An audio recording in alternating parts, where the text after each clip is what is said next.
Hello there, Mall of Georgia Mazda. This is Coach Stephanie with part 2 of your mystery shop.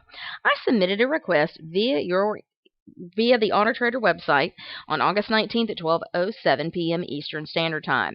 I received an email in my inbox from Shannon at 11:20 Eastern Time, which would be 12:20 p.m.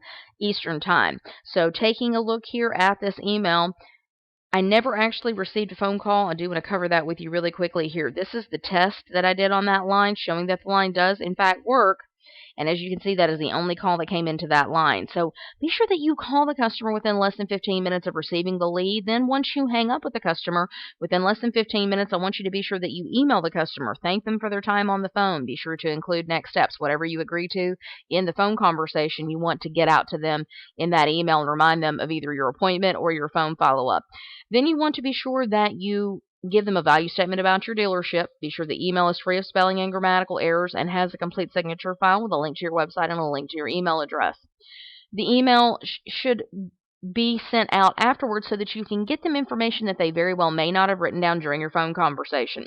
Now, taking a look at the email that I did receive from Shannon, the email does have information about the vehicle and that it's available. You gave me positive words about the vehicle. Let me know it was a great decision of vehicle, and you did address availability. You gave a value statement about your dealership, and you have all these links here talking about the Gold Cup and the President's Club and all of these things, but you need to be sure that you have an attention-grabbing subject line. It just says 2014 Mazda CX-9. It needs to have the name of your dealership in there because you want to make sure that the customer knows who it's from, and it needs to be clear who it's from so they will open the email, okay?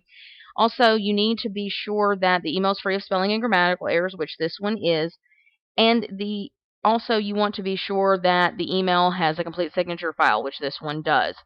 What I need you to be sure on the emails that you send ahead of time, you should let the customer know that you're going to follow up with them with a future phone call. So it needs to let them know that you are going to give them a call. This email, you just ask the customer to give you a call, and we want to definitely call the customer and let them know that you're going to call them. Okay, so be sure in future that you do that as well. Okay, keep up the hard work and keep practicing. Your secret code for today is timing.